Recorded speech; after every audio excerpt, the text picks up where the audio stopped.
All right, now, everybody. Quiet, listen to me. We're going to start a show. Now, some of you people have been with me before. You know it's going to be a tough grind, but we're going to have a show.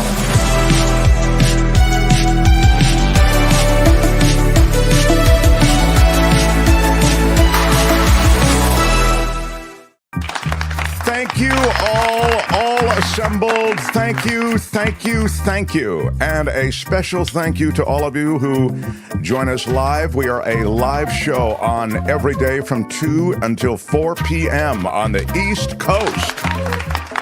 On the West Coast, our home coast, it's 11 to 1. And then you can do the adjustment for wherever you watch, either in this country or worldwide. We are worldwide. We boast an audience that's international, everyone. So and in that spirit, there is a lot going on internationally, and I will address some of that in the minutes ahead. Also, we have a packed show as we do on Tuesdays with David Cay Johnston joining us in the second hour. The Pulitzer Prize winner will address what is expected to be a potentially more fractious exchange between the vice presidential candidates tonight who will debate. But more to the fractious is a ding word, come to think of it. But apart from that, David's going to get into the Ukraine situation, which has lost a lot in what is happening in the Middle East. So even as the world sort of edges toward conflict, it's important to keep track of where these conflicts are. They all exist in a broader context, some of which David Cay Johnston will address when he joins us in the second hour. Spencer Christian will be along in another couple of minutes as well. He will discuss a couple of things. First on the agenda is this relationship he has with Jimmy Carter, and then I want to get, if we can, to the hurricane situation and also to a heat wave, which is affecting parts of California. Actually, much of California will be affected over the next couple of days. Kim, do you have any old business that we need to pick up on before we continue? You are here. I'm delighted you're here. Kim, how are you? You're on time. You're ready to go. I love that. You're in your news nook.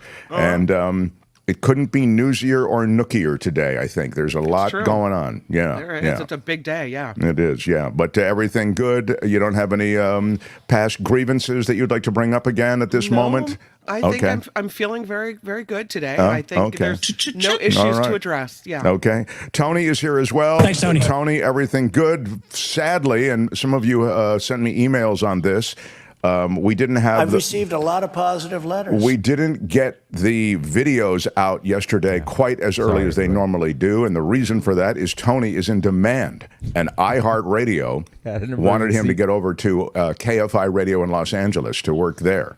And sadly, even though we pay him more, they actually give him benefits. And so we don't give him benefits. We just pay him more. So he had to kind of scoot over there. And everything was handled when I got home. Yes, all midnight. The videos were dropped, but it was like closer to midnight when they got dropped. But it was really great, Tony, that you got to it. Won't happen again. No. Thank you. We love that you are with us. California traffic, man. It's like, I got to leave now or I'm not going to make it. Right. Like after our show and you get the call from them, that's sort of the way it is. Wes, thank you for the big shout out to Wes for a $5 super sticker. You're always into the mix first, I think, or often. You and Spencer, I think, are the two. Spencer Jaffe are the two big super sticker dudes who usually get in early. I do want to mention, just because this is apropos of that super sticker, and apropos would be a ding word, I do want to mention that we are a crowd-funded show, and I appreciate everybody in the crowd who funds.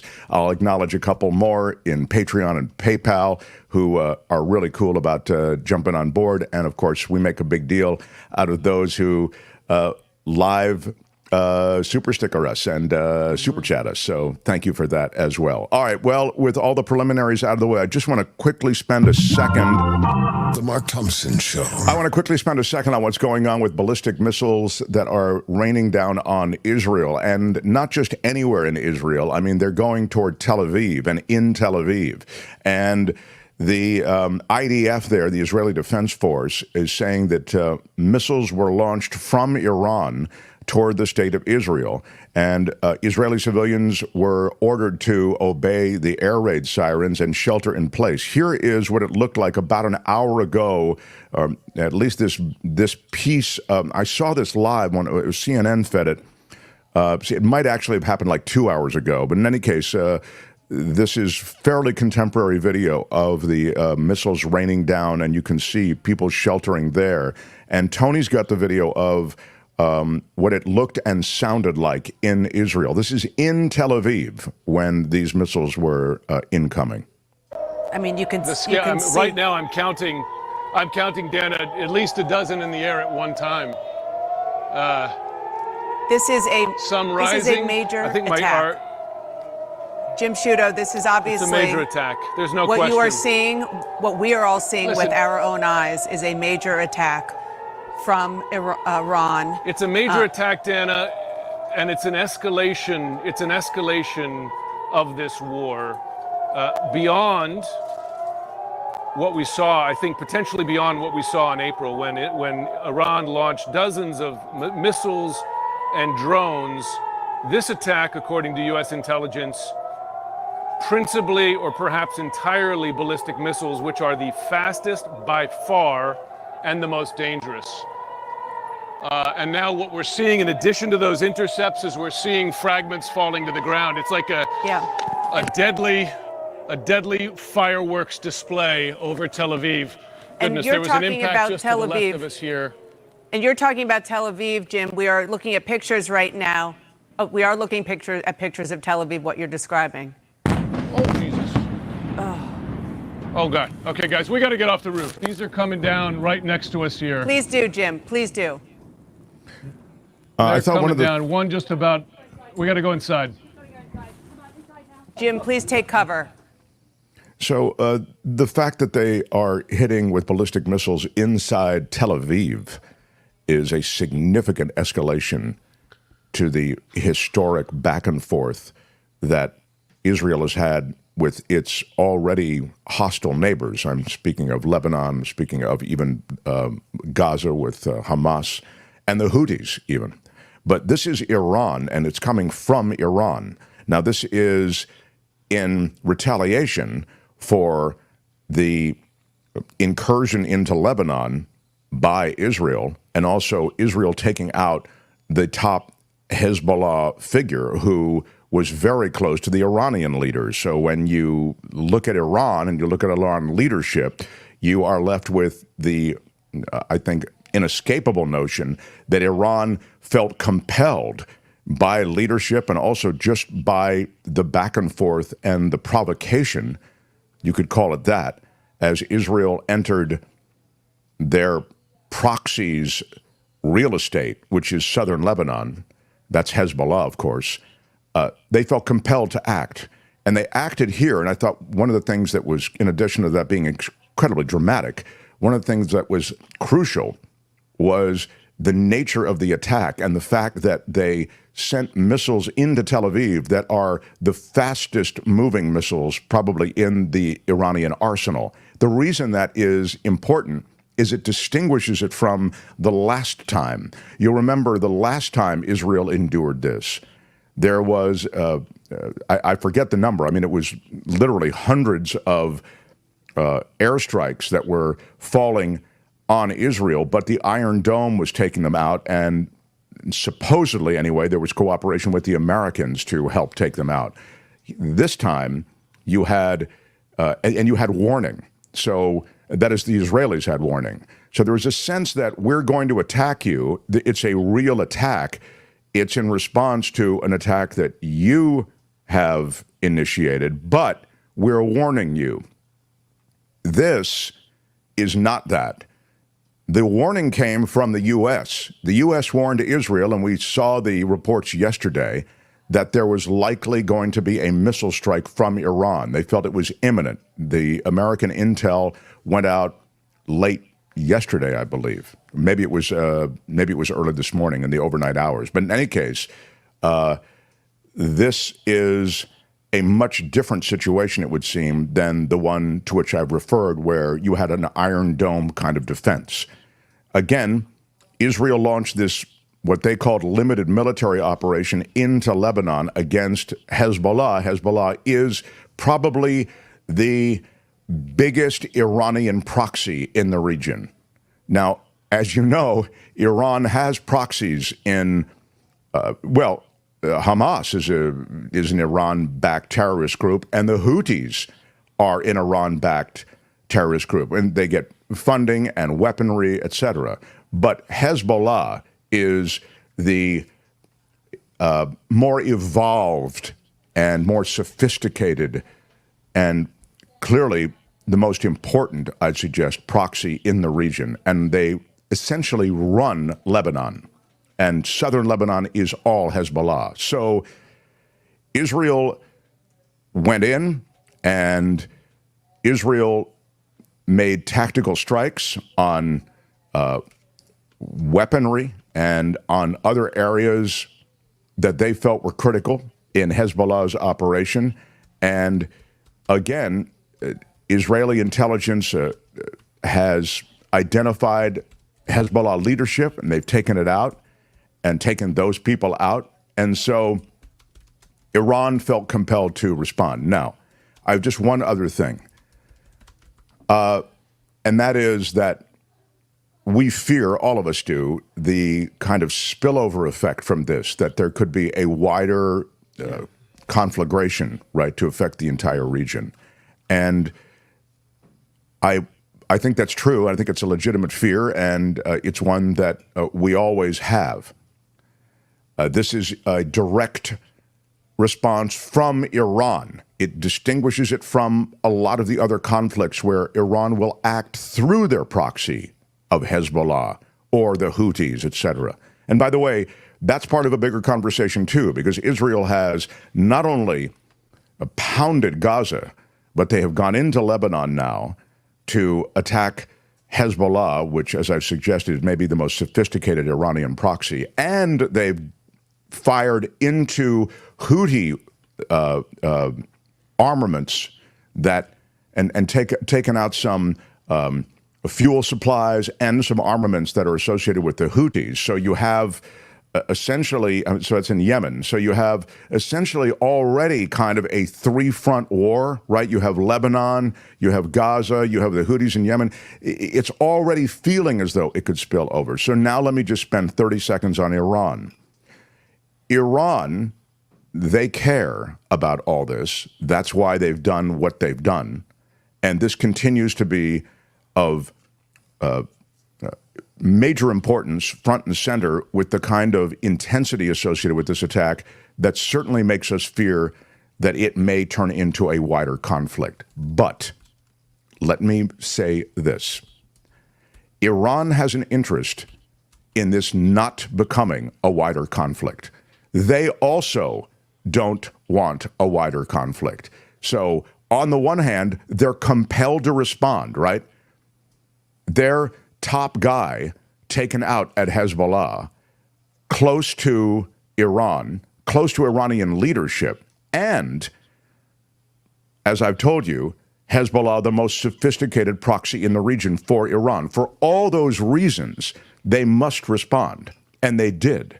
But they don't want to see a hot war with Israel, because the Americans will get involved as well. And while it's a horror show for everybody, it's really a horror show for the Iranians, perhaps first. And so, yeah, go ahead. Two questions. When I see something like this happen, I think these are countries that perhaps have nuclear weapons. Right. And so I immediately become concerned that this is going to escalate that way. And second, do you think that this is escalating at this particular time, right ahead of the election in the United States, or is that just a coincidence, or does it play any role? I don't think the United States election has anything to do with this. I think the Netanyahu clinging to power part of the equation has a lot to do with it. Netanyahu, if he can sign a ceasefire agreement, get peace in the region, this is even after the Gaza situation, then he is poised to lose power, okay, and likely be tried and convicted. I mean, he is very Trumpian. He needs to stay in office in order to avoid essentially justice in Israel. And he's not a popular leader. So Netanyahu is clinging to power. And one of the ways in which he's clinging to power is to initiate these various military conflicts. Now, there's also a defense of these military incursions. October 7th showed us what Hamas does when they're right on our doorstep. They control Gaza. We're going to root them out. We've had enough of this. They killed, raped, and committed these horrendous war crimes, and we're going to get rid of Hamas once and for all. Okay, that's Gaza. In Lebanon, we've had to evacuate tens of thousands of Israelis from the border of Lebanon. They've lived there forever with this threat from Hezbollah, and now Hezbollah missiles are raining down on them, or Hezbollah bombs, to be clear about it. They weren't missiles.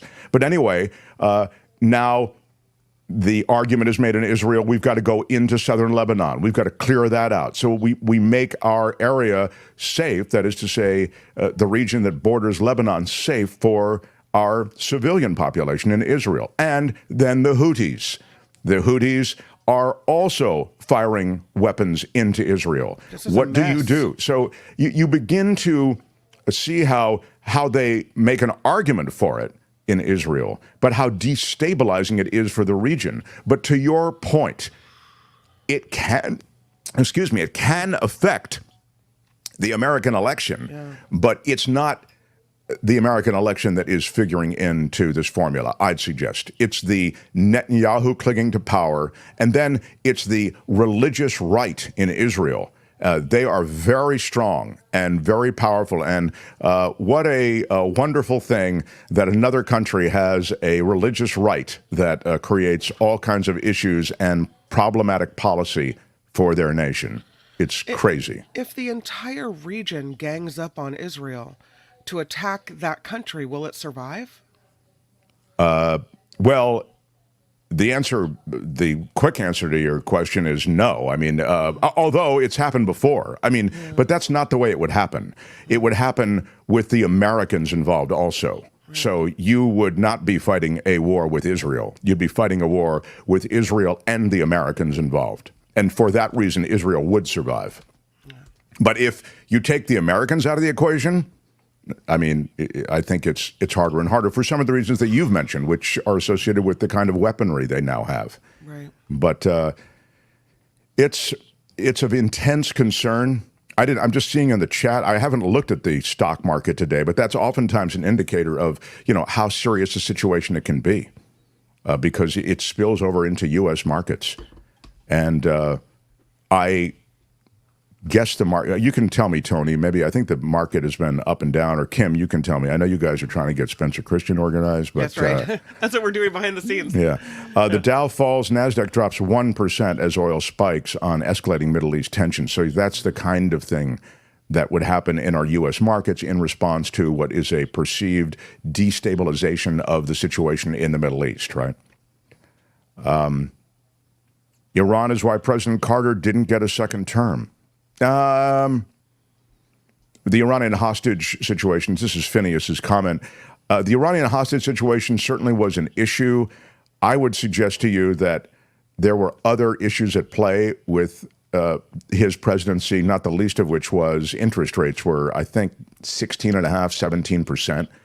And the American economy was laboring under that kind of thing. It was a very difficult period. It wasn't just the Iranian hostage situation, although I can certainly understand why you'd say that, because it was a big contributing factor to damaging his reputation. And as we've noted before, with Jimmy Carter, they essentially, the fix was in. The Reagan people said, wait until we're in power, literally wait until the inauguration of our guy to release the hostages. And that's exactly what they did. And the reason they could do it is they had the leverage of American power and Iranian money.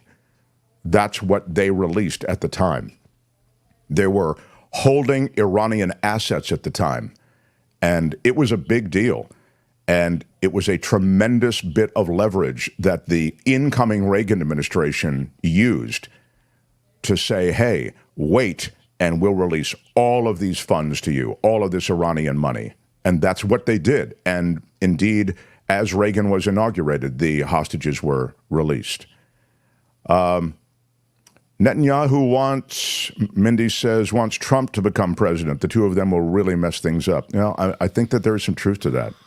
Yeah. Murphy Rowan says, my accounts are down 3% today. Oh, no. Oh, in her market. That's very bad because Murphy Rowan is one of our big contributors. I don't know what to do. I hope this doesn't affect her ability to support the show. My God. The Dow is, those are not dramatic numbers. The NASDAQ has the most dramatic number, but it's not even 2%. I'm just looking at the change. These are all the markets are down, but they're down, I would suggest, very modestly. Now, they may have bounced back. Maybe they were down more earlier. Jimmy Carter says A-Golf built 157 homes with his own hammer and nails for the poor. He built them and funded 4,200 homes built by Habitat for Humanity given to the poor in America. Happy 100th birthday, Jimmy Carter. Yeah, Jimmy Carter may have been this next word is really a tough one, so that's why I'm laboring over it. When I say the best president, I don't mean the best president from an administrative standpoint necessarily, although you might feel that way. And I don't even mean the best president in terms of a plan and vision for America going forward. But I think you could make that argument. But certainly the best man who has sat in that chair in the Oval Office, maybe in my lifetime and maybe beyond my lifetime. Mm-hmm. His purity of spirit was extraordinary. I mean, he really lived the word. He was a religious guy, but a lot of people are religious. A lot of people go to church. A lot of people swing around Jesus and, and whatever, symbols of religiosity there are. But Jimmy Carter actually did live it. Yeah. Or tried to live it, I'd suggest. I mean, really earnestly tried to. So for that reason, I'd say he is in a class by himself. Now, it's his 100th birthday. We were trying to get Spencer Christian on. Do we have him? We have him ready, yeah. Oh, great. Okay. Well, then, without any further delay, here he is, Spencer Christian, everyone. Happy to join you on this incredible day, yeah. Yeah, we'll get back to the Middle East and stuff going on, and we'll get to other stuff, but it really is something most extraordinary in that your good friend, Jimmy Carter, is 100. Absolutely. Mark, I love exactly what you said about him just a moment ago, about his faith. He is one of the few people I've known in my life who every day of his life has practiced the principles of the faith that he professes to have.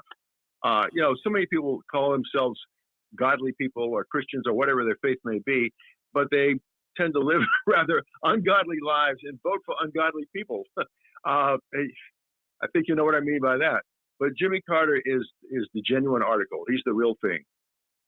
Yeah, the idea somehow, and he didn't swing his faith around all the time. He wasn't in your face with his faith, but his philosophy of faith underpinned a lot of the way he viewed how he could act and what the right thing to do would be. That's true. His faith is foundational in his life, and all of his endeavors. It informs every decision he makes, whether it's an everyday, her personal life decision, or even in his position as president. He prayed about the big decisions facing him. He prayed about the Camp David Accords and about many other tough decisions he had to make. Now, as you pointed out, he wasn't, he didn't proselytize. He didn't try to force his beliefs on other people, but he did live by the example that a person of faith should live by. He's just a remarkable human being. And I like what you said also about the fact that you say he's one of our greatest, if not the greatest president. You're not talking only about his performance in office and the policies he support it, but just the way he lived his life and the way he treated people, as evidenced by his lifelong commitment to serving humanity both here and around the world.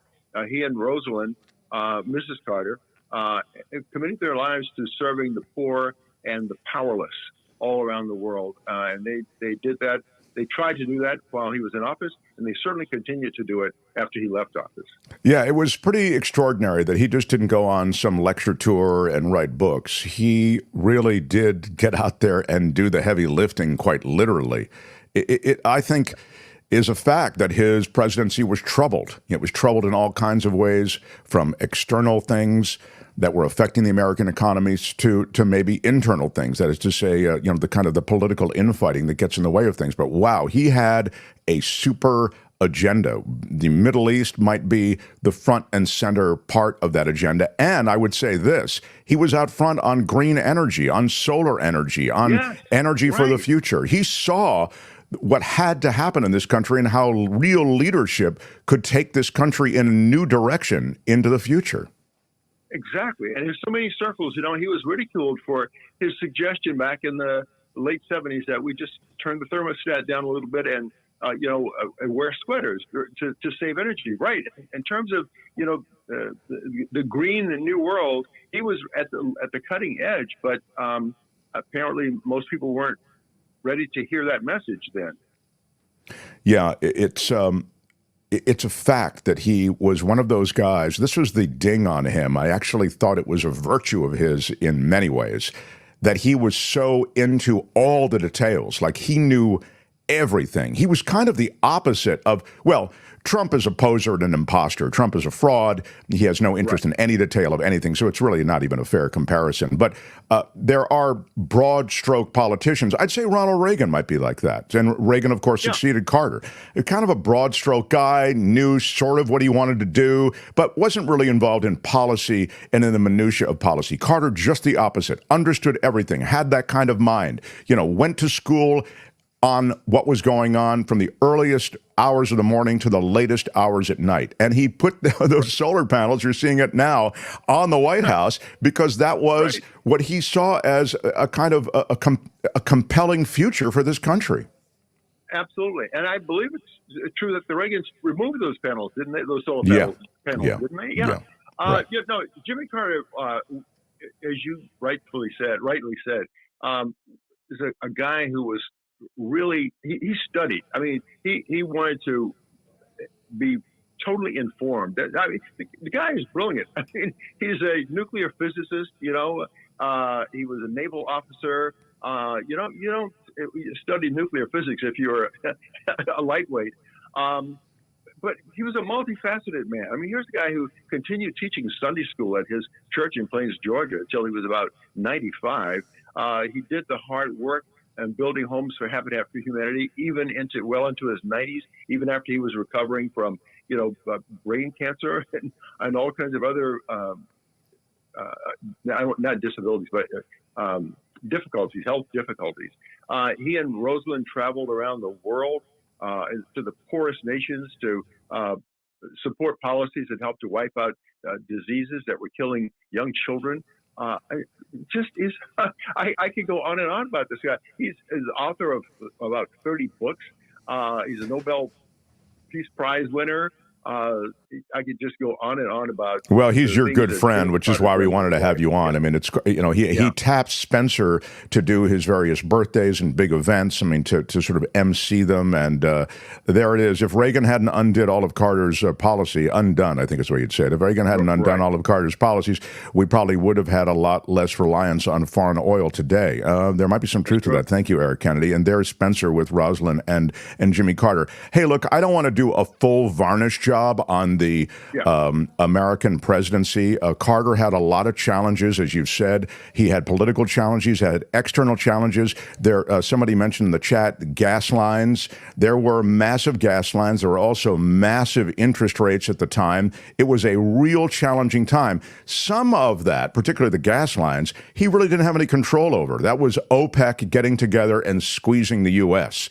It was a very difficult time to be president, but he did clearly see a route ahead. He saw alternative energy. He saw us in a reliant kind of relationship with the Middle East oil, and he wanted to get us off of that. And all those things are laudable. Yeah. Oh, they absolutely are. It's just too bad. I guess some would say, he didn't sell it well, but I don't think the American public was ready to make the kinds of modest sacrifices, just minor adjustments in lifestyle that would have been necessary then to achieve what we wanted in terms of conservation and diminishing our reliance on fossil fuels.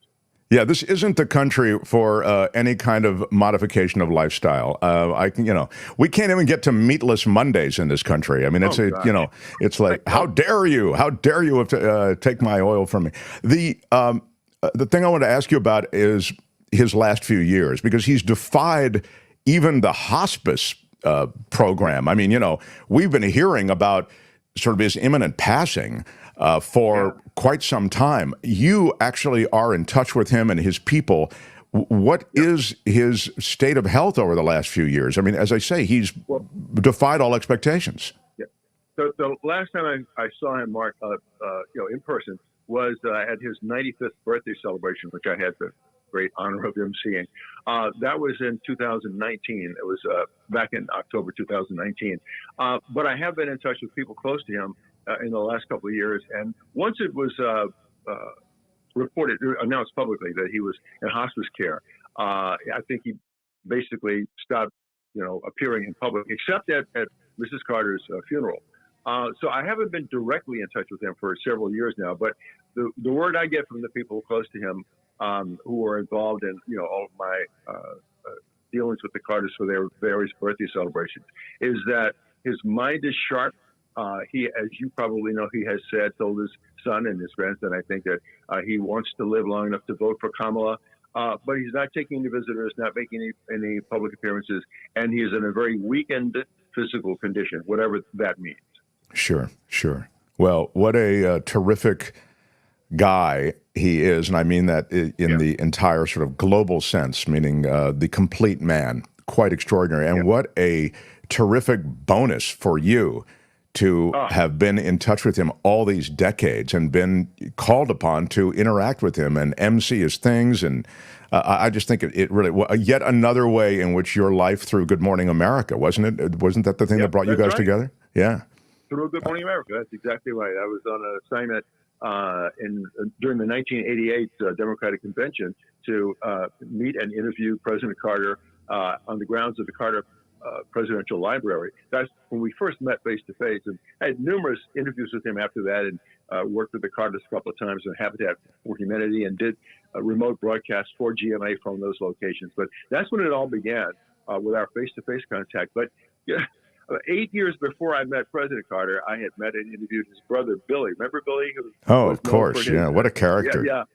And among the first words out of President Carter's mouth when we met 8 years later, 8 years after I had interviewed Billy, was the Carter family would like to thank you for being so kind to Billy and Sybil when you interviewed them back in New York. Apparently, most of the reporters who covered or interviewed Billy Carter tried to make him into a buffoon or a redneck or portray him as something other than just a guy who didn't want his life of fun to be curtailed by the fact that his brother was president. And so that meant so much to me that 8 years after I had met Billy Carter, Jimmy Carter would even remember that, and that it would be something, in front of his mind. But yeah, those are among the first words he said to me when we first met.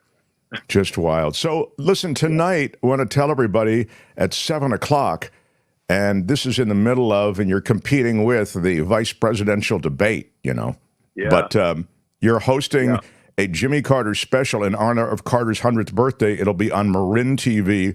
This is in Marin County, California, those who are looking in from around the world. Viewing's available, though, worldwide at cmcm.tv, cmcm.tv. And that's it. It's a, how long is it? It's a 2-hour event?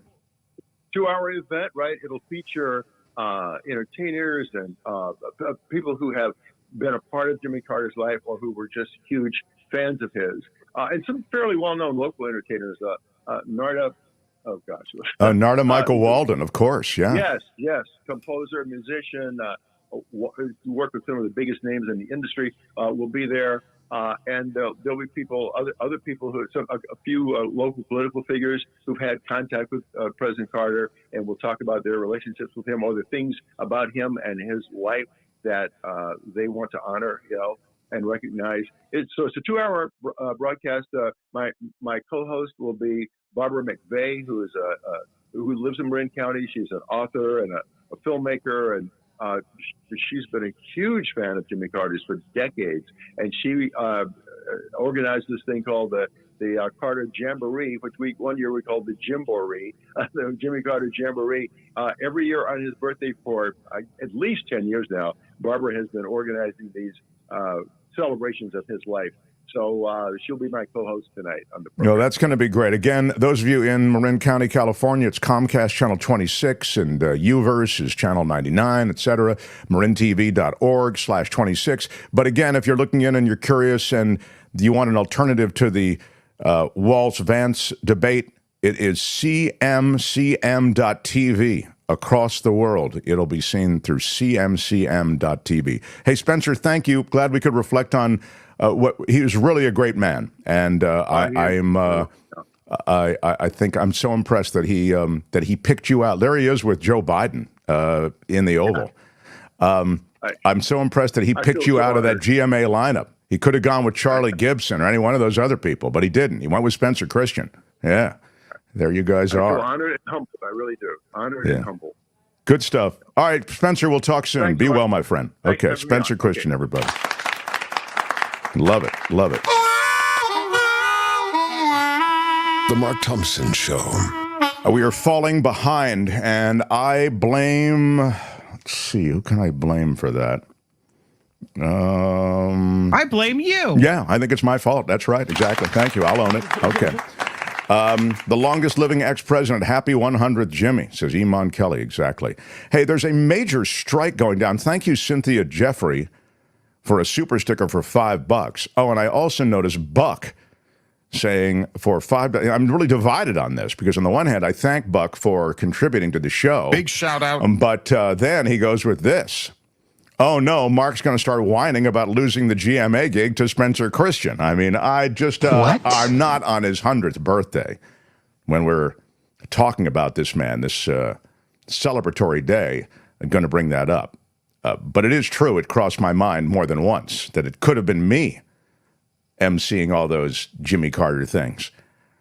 In honor of Posey and my first awesome Coachella tea, Cindy with a $2.80 super chat. Big shout out. Big shout out to Cindy. She loves her Coachella Valley tea. You talk about it all the time, Kim. I do. And it's it really so is good. something special. Yeah. I'm so glad she tried it. Yeah. And Buster Posey is now he took over for Farhad, I think, for the Giants. So he's the operations manager. He's he's in charge of the Giants now. Buster Posey's running the show. Wow. And he was in charge of running things behind the plate for a long time. Now he's running the organization. Good stuff, Cindy. Good knowledge. And thank you. And I'm glad you're enjoying the tea. Love it. And a $3 super chat from Spencer Jaffe. We love our Spencer Jaffe, always. Early to contribute, and we are crowd-funded, so we make a big deal out of the crowd that funds. The Mark Thompson Show. I'm horribly late, but I want to get right to this guy without any further delay. There's a major strike on the docks of this country. Where and how much will it affect all of us? Let's bring in the guy who is one of the leading logistics experts in all of the world. We're lucky enough to have him as a friend of the show, Jonathan Rosenthal, everybody. Hi, John. Unmute John for me, please. Unmute him. Always great. Mark, how do you read? You sound good, and thank you so much I kind of put up the bat beam to try to get a hold of you because this strikes me as huge. You'll pardon the expression, strikes me. I mean, this... I thought would be threatened, John, but I didn't necessarily think they would actually strike these dock workers. What is this about, and where is this happening? Well, so it's the ILA. We really have two unions, longshore unions in the United States that are principally responsible for the ports, for the docks. The ILA is the East Coast and some of the South. Those are gateway ports. And the West Coast is the ILWU for the most part.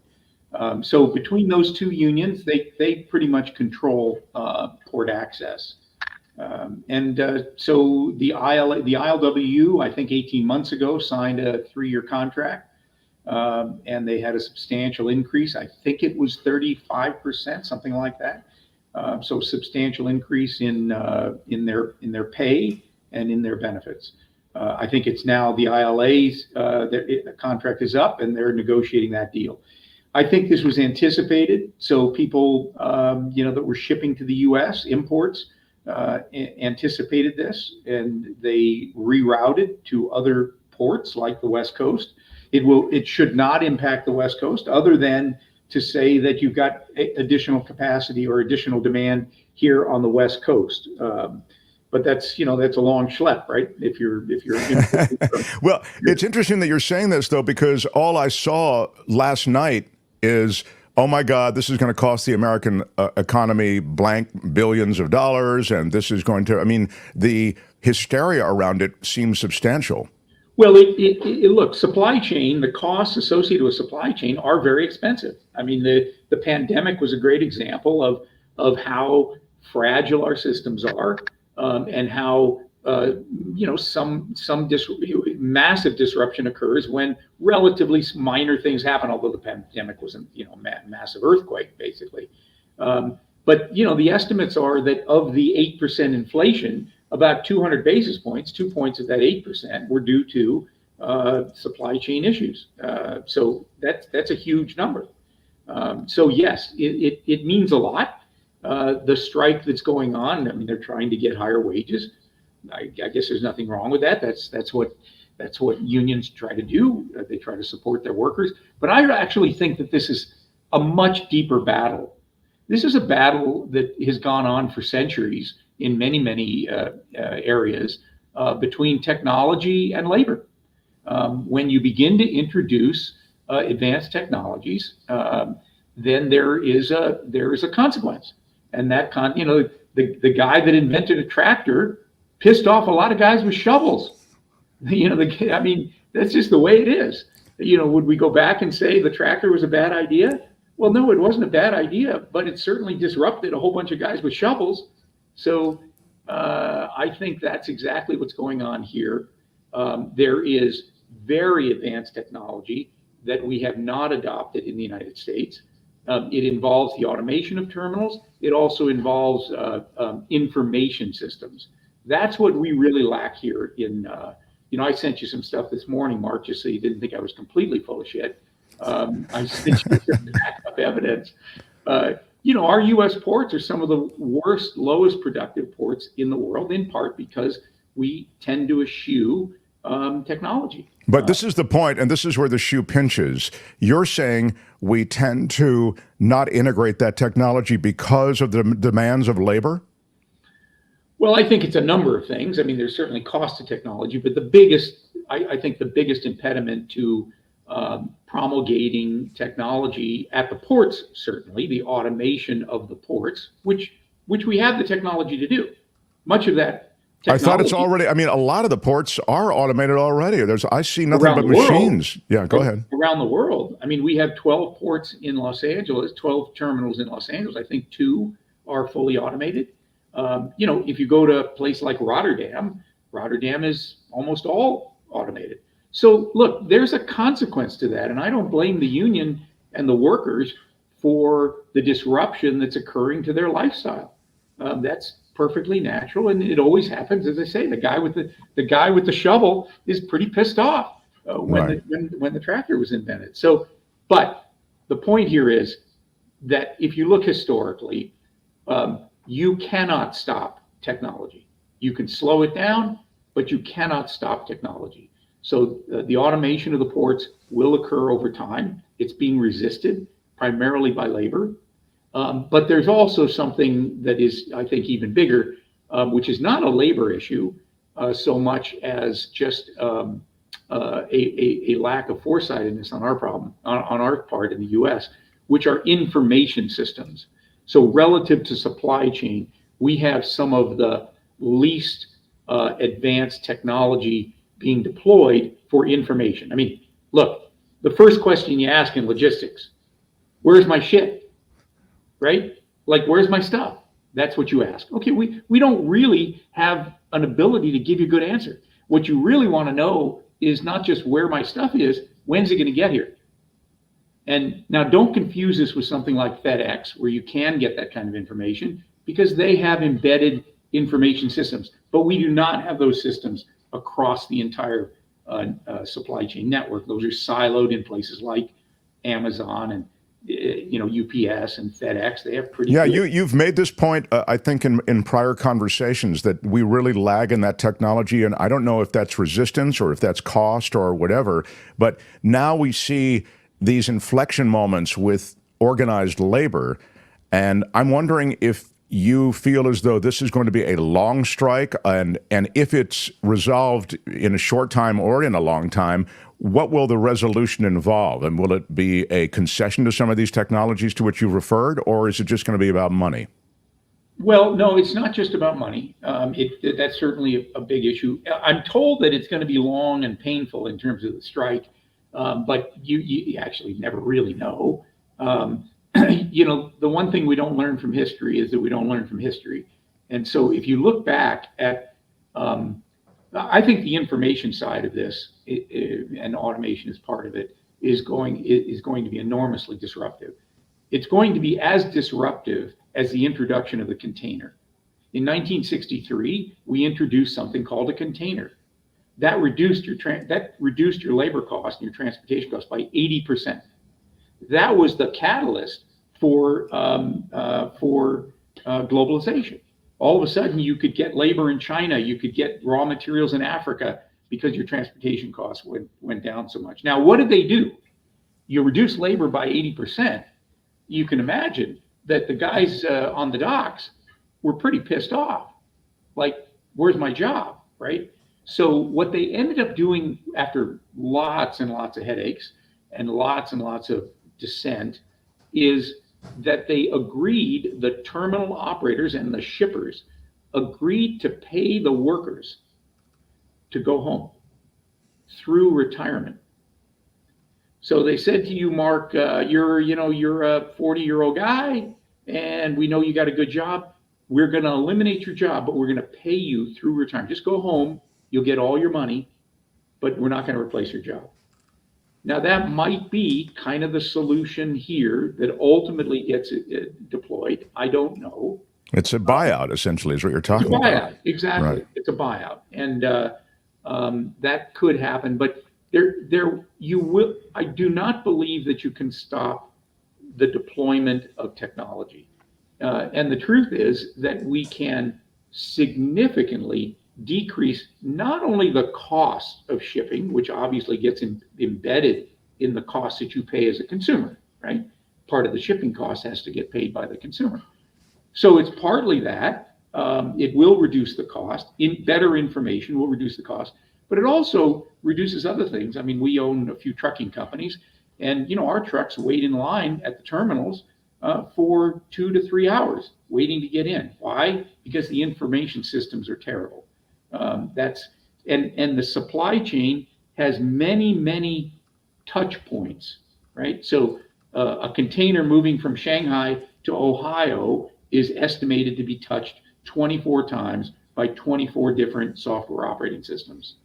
So every time it gets touched, if there's friction in that system, a truck waiting in line, a trailer not getting stripped at a warehouse on time, not having sufficient labor, I mean, all of these touch points are systemic friction. Information is the key to reducing systemic friction. So, and that gets to the technology. John, I've got to wrap up, but I love that you've given us two things. I think sort of a granular view of what's happening now. It might be quite a while before they get this resolved, and also sort of the jetliner view of this, which is that This is a technology that has been slow to evolve in this country particularly, and we've got to catch up. And there may have to be concessions and payouts, and it sounds to me like there are unions pushing back. It may be that shovel tractor analogy very much played out here in the ports. Love it when you come. Thank you for responding to my last-minute entreaty. Yeah, always great. The best. John We'll see you Rosenthal, soon. everybody. Thanks. Talk soon, pal. The Mark Thompson Show. He's so great. I mean, I could talk to him all day. That's the problem, that we fall farther behind. But it's really cool to be able to get a sense of what's going on at America's ports.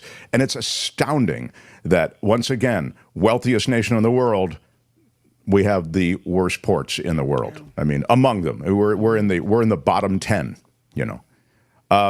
We have Jefferson Graham waiting? Yeah, we do. Let's go. Okay. How dare you say let's go? You meant it in a rah-rah way, That's though, right? Absolutely. Sorry, the cheerleader in me came it was out. more like I heard the, I heard the whip. I heard that the too. whip. Yeah. Yeah, let's move it along. Yeah. All right. That's okay. Yeah. Okay. All right. Everybody. Geez, settle. What he's got going here is a Settle. situation. We do have a situation. All right. Tuesdays he comes in. He talks technology. The former USA Today tech writer. Now he does Photo Walks TV. Jefferson Graham. Hello, sir. Hi. All right. You Good with to your be here. guitars, looking so relaxed. Your life is pretty chill. All these exotic places you go, everybody kissing your ass, and all those different locales around the world. Exactly. And I sleep most of the day, and I only work about an hour. I love it. You're one of those influencers that I read about. Really exciting. I wonder if you could take us through some of the major tech stories. One of them is that Dish Network and DirecTV are merging. Yeah. For $1. For $1. DirecTV bought Dish Network for $1 and assumed $2 billion of their debt. Now explain to me, if, as best you can, how that deal makes sense for them. It makes a lot of sense because satellite TV, cable is falling apart. People are disconnecting. They're disconnecting satellite.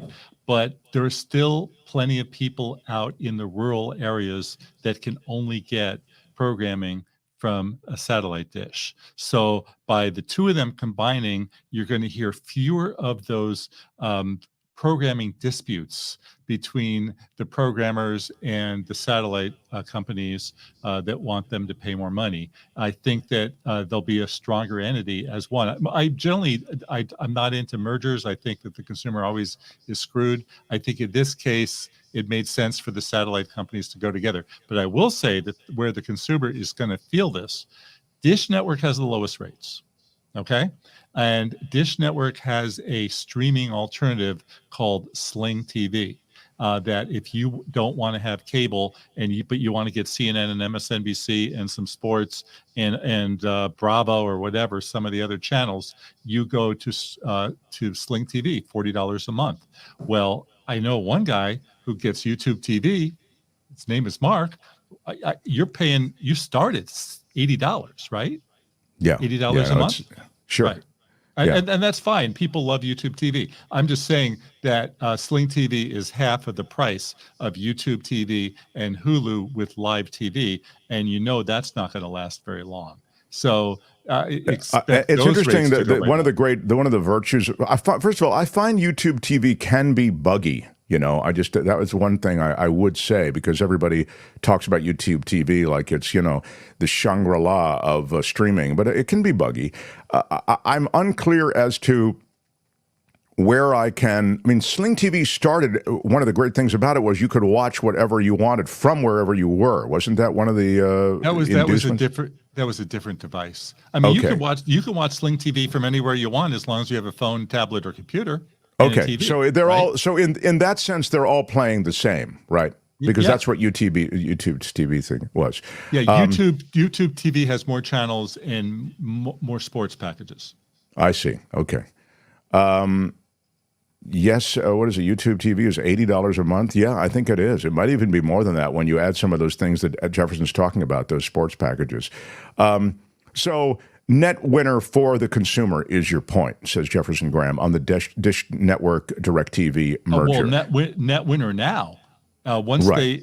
they get into the new company, I'm sure the rates are going up. They always do. Yeah, here. That was a sling box, says Trevor. Yeah, that's what Jeff was saying. Jefferson Graham, tell me about the iPhone 16 not selling as well as been anticipated. Yeah, an analyst, a big analyst from Asia, came out and said that the sales were lower and they may be cutting back on how many units they're making. And I could only say, duh. They put out a device. And they said the biggest features of this phone are coming soon. So, and that would be the AI features, and they're not coming out until late October, maybe early November. So people are waiting. Now, the big feature, I actually counted 16 new features that are available on this phone. Better slow-mo. Who cares? I do. I don't know if anybody else does. There's a little button on the side that opens up the camera. Okay, big whoop. If you need a new phone, you'll go buy the new phone, but you're not going to rush out to get this new thing where all the new features are waiting for you a few months down the line. Yeah, the only reason I got it is because this phone is such a piece of garbage. I cannot wait to chuck it into, well, I have to return it. That's because Verizon gives me some kind of trade-in value. And what's the date that you're getting the new one? It's October. I remember when he said, I thought, yeah, that's fine. That's only a couple of weeks from now. But I think it's October 9th. It just feels like really excruciatingly long now. Okay, 8 days to go. Yeah, thank you. Thank you. Weigh in quickly on Meta's glasses announcement, how it might be the next big thing. You were really not a fan, and you were right not to be a fan, apparently, of Apple's Vision Pro. Right. And so I'm wondering how you feel about Meta's glasses. Okay, so I wasn't at the event. They got rave reviews for these new glasses that do all sorts of things. Check your email, watch videos, do things in front of you, but you can still see, and that's great. And they're not coming out for 3 or 4 years. Okay, they got great rave reviews for showing something that's not coming out for 3 to 4 years. Yeah. So how this affects people is they say the glasses will sell for $300-ish. Apple's similar product sells for $3,500. So where this is going to affect consumers is Apple's going to have to go back to the drawing boards, because if Meta could do those glasses for $300, Apple has got some cutting to do and some redesign to do. The product is basically a bomb, as many people predicted it would be, because who wants to spend $3,500 on a headset that they'll use once or twice? So I'm laughing because you said all of this. If you've been following Jefferson Graham, he said all of this, and now they're having to do all that you've said, which is they're going to have to retool, reinvent, reconstitute the Apple Vision Pro, whatever they're going to turn it into. Meantime, Meta has come up with the right thing, but they announced it 3 years. Why do they do that? Is that for investors to try to get more money into the company? Developers, to get the developers thinking about things that they can make with the product. It's way earlier than I've ever experienced. Usually you might hear something 6 months, maybe a year, but not 3 years down the line. Yeah, car companies do things like this, right? They show off concept cars. Right. Yeah, you just don't see it. Usually these big unveilings are followed by an available date. That is to say, a date when everything's going to become available for the consumer. In this case, they'll be in the stores on Friday, right? Exactly. Thank you. Yeah. Well, we love our visit, and I appreciate it. I want to quickly mention PhotoWalks TV. There they are. Thank you for putting all the technologies on the table like that. PhotoWalks TV is where you can find Jefferson Graham's magnificent YouTube series. I so love it. And now that I'm getting this new iPhone that actually might work, I mean, literally the wide angle on my iPhone doesn't work. So I've been hobbled by this for 6 months. So here is Jeff's profile of the new technology in the iPhone 16. And there he is in his superhero lair, telling everybody about the latest technology. Very, very cool. Anyway, we look forward to our visits with you, and we'll see you next week. Thanks so much, Jefferson Graham. Thank you. All right. Jefferson Graham, everybody. Love it. Love Mo it. Black's brother, Fat Andy. Is Fat Andy coming by today? I wanted to, I had a question about the mayor of New York, who seems as though he might know Fat Andy. No, we're not doing No. that. No.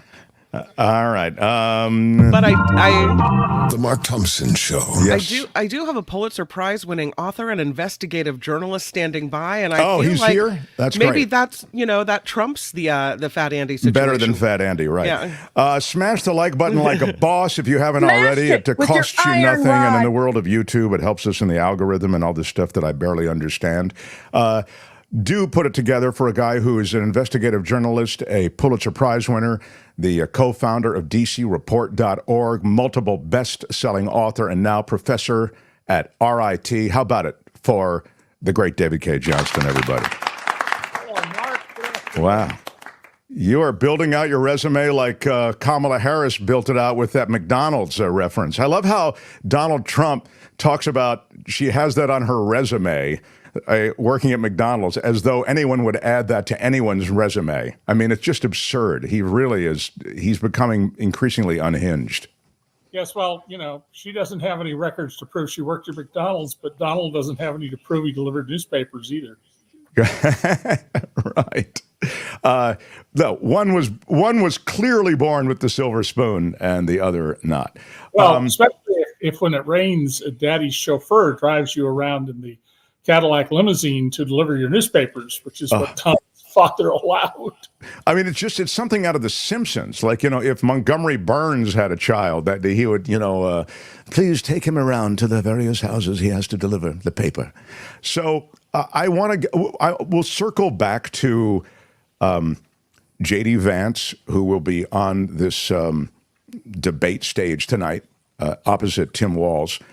And we'll circle back to, I consider him an extremely dangerous person, and I know you do as well. And in fact, you've kind of pointed me in the direction of a couple of things that are even more alarming than some of the things I was already aware of. I'll double back to that, but I know you care a lot, and I feel like this is lost in a lot of what's going on in the Middle East right now, the conflict in Ukraine. You've commented on it before, and I wonder if you could bring us up to speed on how you assess that situation now.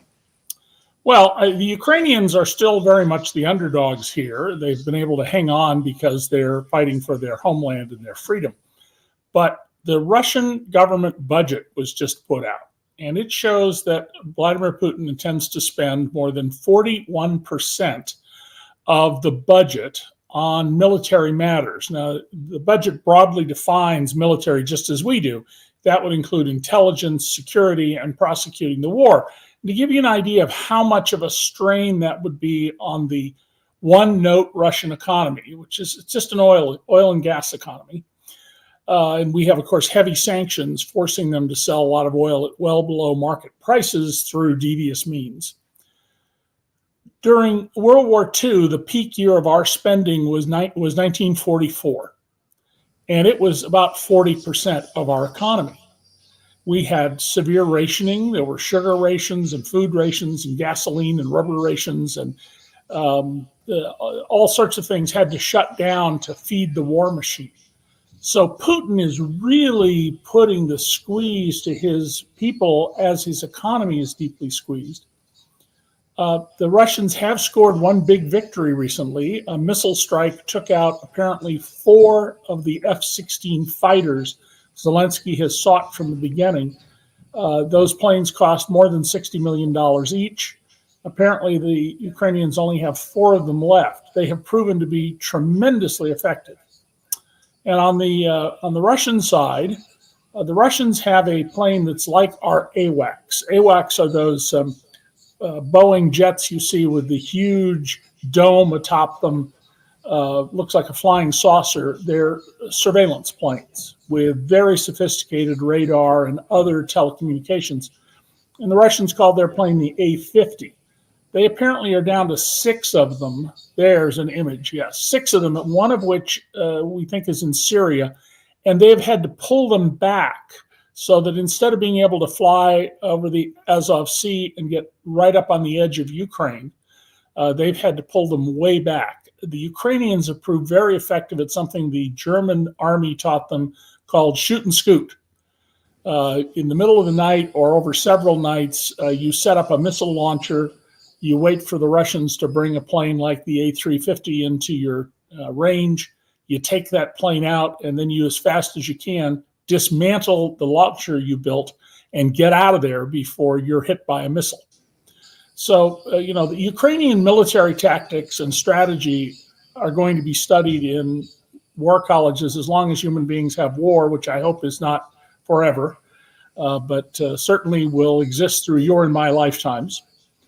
And I'm sorry to interrupt. Go ahead. Proven brilliant at strategy, but they're still on the downside. And of course, Putin is just waiting for the election November 5th, because if Trump gets back to the White House, he wins. If Trump doesn't get back to the White House, his chances of winning diminish severely. So again, I'll get to Trump and J.D. Vance, et cetera, in a second, but let me just quickly follow up. The Russian goal, David Cay Johnston, at the beginning of things, their incursion into Ukraine, was it just to destabilize and make this a less than viable country in terms of, because they saw them as a West-leaning democracy, right? It was really an issue for Putin that they had clearly affections for the West. Was his goal just to destabilize them, put them in this kind of endless war and conflict? And so in that sense, he's won, or was it to actually take Ukraine as a territory? Oh, it was to take Ukraine, and he thought in a matter of days or weeks, Ukraine would crumble. And Putin has been very clear. You can read his words as I have. He believes the worst thing that happened in the 20th century wasn't Nazism or Mao's purges or Stalin's purges. It was the breakup of the old Soviet empire, the Kremlin and its satellites. And he's very clear that he intends to, if he can, go in and put all these countries, Poland, the Baltic states, Moldova, Hungary, well, I don't know about Hungary because he's got a friendly ally there, but Slovakia, etc., under the boot of the Kremlin. And were something to happen to Putin, the next logical person in line is even more ardent than he is about this idea that this is Russia's territory and that if it will use force. So it's imperative, if we want to avoid decades of warfare in Europe, that Putin be defeated, not just brought to a standstill, but defeated in Ukraine. You're seeing the special military operation that would take Kyiv in 5 days was sort of the expectation on the Russian side. It's funny when we show the maps of Ukraine and you see Crimea, it brings me back to the Crimea seizing that really went I don't want to say we didn't respond, but there was, David, it felt as though our response was tepid, perhaps. But I'm wondering what you review. I think I've asked you this question before, so pardon me. But I wonder if you could review for us again what you felt would have been an appropriate response to the taking of Crimea. Well, let's go back just a little before Crimea. There was a Russian puppet who was running the Ukrainian government. He was a kleptocrat. He built this enormous presidential palace that was behind a wall, deeply behind a wall. He's a huge compound. So the people of Ukraine didn't know about it. I mean, there were rumors around he had done something, but they had no idea until they rose up in February of 2014, broke into the place. There was a desperate effort to hide the records. They threw them into this artificial lake, and people trained by investigative reporters and editors, which I used to be the president of as a volunteer, knew what to do. They grabbed those papers and had them flash frozen. And ultimately, we found out that Donald Trump's campaign manager 2 years later, Paul Manafort, was paid off with tens of millions of dollars. And we don't know all he was paid. We just know the records they were able to grab and save. Right after this happened, Putin decided he needed to take Crimea, part of Ukraine, because he needed a warm water port. Although it's not a completely free port, he has to put his ships through the Bosporus Strait to get them into the Mediterranean. And a whole bunch of soldiers appeared in Crimea. They had no insignia. And Putin said, "Oh, I don't know who those people are. I have no idea who they are." Sort of like Donald Trump doesn't know what Project 2025 is, even though He blessed it when it was launched. And once he'd seized Crimea, he, of course, said, of course, they were my soldiers. So Crimea is strategically important to the Russian Navy, but it's not Russia's territory. And the Ukrainians are pretty close to being able to cut off support for Crimea. They have forced the Russian fleet away from Sevastopol and to pull way back. And remember, the Black Sea is so big, it's roughly the size of California and Nevada.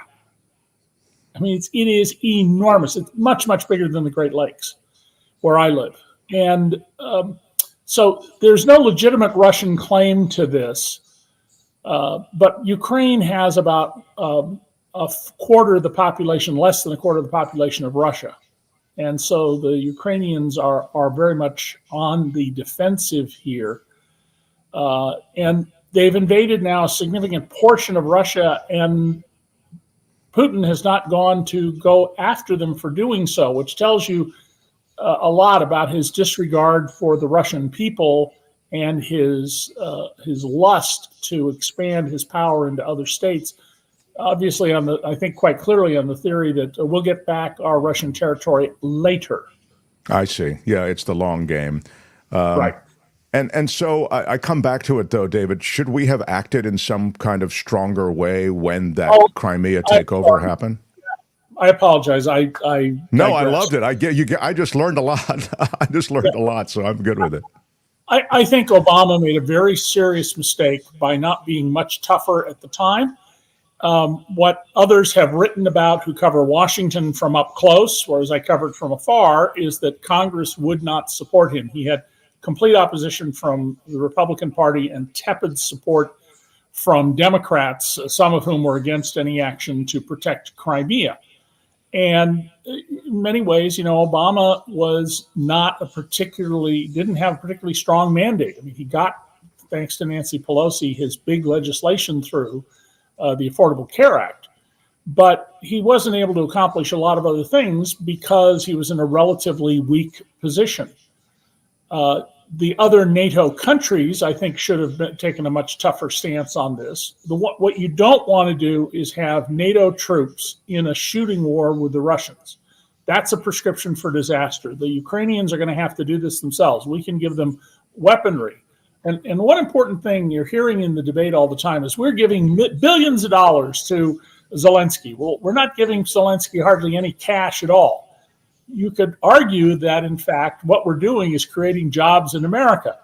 The munitions that are being fired off by the Ukrainians, the aircraft, the tanks, the very sophisticated electronic surveillance is being made in America, paid for by American taxpayers, but creating American jobs and then given to the Ukrainians. Interesting. And at the end of all of that, the reality is David's essentially saying that there wasn't the political will and a clear political runway to respond to the taking over of Crimea. So now to domestic politics and tonight's face-off between Vance and Walz. And, you forget, because the news cycle has such a voracious appetite, you forget all the stuff that's come out about J.D. Vance. He wrote the foreword of that guy's book, the extreme right-wing religious nut job.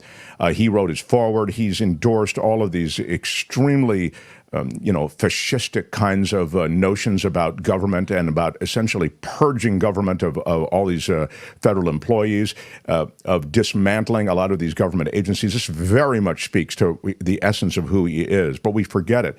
But you pointed out that he follows a guy who's an anarchical figure. He's a rallying point for a lot who feel we need to get rid of the American government completely, and we need to go to the only way to really reboot America and American culture and politics is to go to a dictatorial system, but just that you have to pick the right dictatorial people. Isn't that essentially where J.D. Vance is? Oh, I think it's even worse than you put it, and that's pretty damn awful. Back in 2015, 9 years ago, I was trying to warn people that Donald Trump would be our dictator if he got to the White House. And he simply wasn't competent the first time around. He now has a team all set to make him dictator. Now, Rachel Maddow last night spent almost 12 minutes in a segment, which, sorry, I don't mean to take people away from your show, but I would encourage your audience, go to an internet search engine and just type in Maddow, Vance, and limit it for the last 24 hours. And on YouTube, you'll see for free this almost 12-minute segment from the Rachel Maddow show. Now, what she has is not new in the sense that stories about this have appeared in Politico, the New York Times, Vox, elsewhere. But the way she put her package together is very powerful.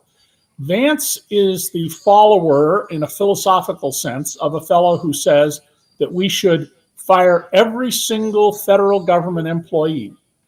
We need to remove from power, and he doesn't say whether he means violently or otherwise, but we need to remove everybody in power, both parties, clean them out. We need to replace the president with a dictator. And that dictator should have the power to shut down any company he doesn't like. And he says that all the universities should be seized through eminent domain, and then the universities sold off to real estate developers. By the way, one of the reasons this country is so rich is our incredible higher education system that people all over the world come here to participate in. There's plenty of economics research showing that since World War II, roughly 2/3 of our economic growth is the result of the advances in science, most of which take place not in corporations, they do applied work, but at universities. And so what you're seeing here is a man running to become vice president of the United States who does not believe in democracy, cannot honestly take the oath to be vice president, is violating his oath as a United States senator. And he's also someone who believes that not only should abortion be banned, but women who are in violently abusive marriages should be required to stay in those marriages. This man is so far out in space compared to where the American public is. Now, I don't know how successful we'll see those issues successfully raised in the debate tonight.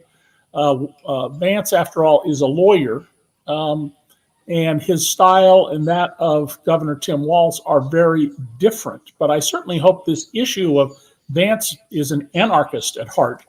He supports and recommends to people those who are calling for effectively the overthrow of the United States government, its replacement with a dictatorship run by an all-powerful CEO. I hope people grasp this. I don't understand people who say, I don't see a big difference between the candidates. You can turn on the TV and you'll see this all the time. Oh, I don't know, there's not that much difference, is there? My goodness, there's a complete difference. One of them believes in the rule of law and democracy and liberty, and one of them wants a dictatorship where the president has the freedom to to go to an extreme example that will happen if we become a dictatorship, firing squads. Well, he could do it with the kind of cover he's been given by the Supreme Court. I mean, the president could do any number of things. I think his desire, of course, is to money himself, isn't it? I mean, you know, I kind of went to school on your books, and that's basically his motivating. He's ego and money is what I would boil him down to. I would say it's ego and money. I mean, Donald really believes, and has believed for at least the 36 years I've known him, you know, that he's the only person who's fit to run the country, to be president. No one else is fit. And I'm sure if you could press him far enough, he'd say J.D. Vance isn't fit. He needs to do it. I don't know what he thinks is going to happen after he dies, because he's 78 years old now and he's not going to live forever. But Donald's ego, if he hadn't been elected president of the United States, you could say that he has delusions of grandeur. Since he got himself to the White House through the Electoral College and with a lot of help from the Russians and other foreign governments, I don't think you can quite say those are delusions. He got there. But if he gets back, this time he has a team that intends to overthrow this government as we know it. And when you hear J.D. Vance talk about the republic and it needs to be completely wiped out and rebuilt, he's talking about the ancient Roman republic which took somewhere between 40 and 60 years to morph into a dictatorship, and what he wants to do today. And, David, what I noticed so much with J.D. Vance, and, it's funny, the Maddow thing, I saw it, and I was going to run a little bit of it. The audio is a little tough to hear, which is why I didn't want to run it on this show. But I do underscore what you said, which is people should find it. The first 12 minutes of Maddow is really powerful. Maddow Vance, last 24 hours, a video will pop right up. Yeah, Maddow Vance. But what I was going to say is they kind of they disguise it in this new verbiage and the kind of branding, which is sort of the ruling elite. The government elite, they make it sound as though you go, yeah, well, I don't want the ruling elite to take control of this. If you refer enough to government as the ruling elite, government seems as though they're the enemy. And of course, Reagan had the famous line about, the scariest words you can hear are, I'm from the government and I'm here to help you, maybe if you're from the federal government, I'm here to help you. But the reality is government does a lot of good stuff, and dismantling these various institutions of government will have a catastrophic effect on this country. I mean, just even the dismantling without the despotism, I see it as a sad, sad moment that it would even be considered as a serious eventuality. Yeah, and a lot of things in government we need desperately. And I'll give you an example I used when I taught the law of the ancient world. I would say, all right, we're the village of classroom 440. And one of you makes food products, and we all got sick from your food products. Well, we can take care of that. We can shun you. We can make somebody else make them. We can give you a bad time. And if you do it again and again, we can get more and more serious. And if you suddenly kill several of us because of your not practicing proper procedures, we may kill you. In a small society of one village, you can do that. You buy an item of food in the grocery store, there may be components in it that came from 100 different places. The seasonings, the substance of it, certainly very common for it to come from a dozen places. If you buy hamburger made by one of the big companies that control about 85% of the beef market, there is cattle from hundreds and hundreds of cows. And if there's listeria in it, it's going to ruin tons of this food, and listeria can kill you. The reason every can of food has a coded stamp on it, impressed into the metal, is the food authorities, the FDA, they can use that to trace back to where and when that canister or a metal can was filled with food, and figure out from the business records what needs to be done to save lives. So you need regulation in a global economy and a national economy on many levels to protect public health. And it isn't necessarily that people making food are intentionally doing bad things. Screw-ups happen. Bad practices happen. We just saw with the Boar's Head case where complete mismanagement of a plant, where there was mold and all sorts of other things that shouldn't be there because the plant manager wasn't doing his job. Maybe he didn't have the budget to do his job. But that plant shut down. But if we don't have food regulation, many more people will die than do die from bad foods. And that's just one of many, many examples of where some regulation is necessary. And of course, most regulatory rules are written by industry to benefit industry. They're not written by consumers. Yeah, you start with a compromise to begin with, but the consumer protections fall into that category, environmental protections. I mean, the toxic waste that's dumped into water, air, soil. These are all things that need to be regulated. If you leave it to corporate self-policing, it just won't happen. We've seen it over and over and over, from Deepwater Horizon to a slurry that falls into some West Virginia stream. The GOP would get rid of the FDA, and how many Americans would get very ill or die from food poisoning? Yeah, I mean, that's just one example. In 1906, Mark, Congress passed the Food and Drug Act because of Upton Sinclair's book, The Jungle, which he had hoped would improve conditions of the workers. He wasn't so worried about the safety of the food. But a lot of Americans think, well, that's when we began regulating food safety. No, that's not true. Congress passed an 1890 meat inspection law, but it only applied to American meat and beef and poultry and chicken and the pork being exported to Europe because Europeans were saying, "Oh, you can't buy American meat; it's not safe." So, of course, industry got a regulatory law passed to help them with their sales to Europe. They didn't worry about Americans; they were worried about Europe. So, remember that most regulations are written by companies, and they're designed to further the interests of those companies, which include not killing people en masse. All right, you are the dean of Trumpologists, so I can't let you go without a quick word about what's going on in this. Look at you, Tony. What was that, Tony? That was that's very impressive. Is that from what? The Pure Food and Drug Act. Very nicely done. Very quickly done, Tony. Yeah, Tony is he's a ninja.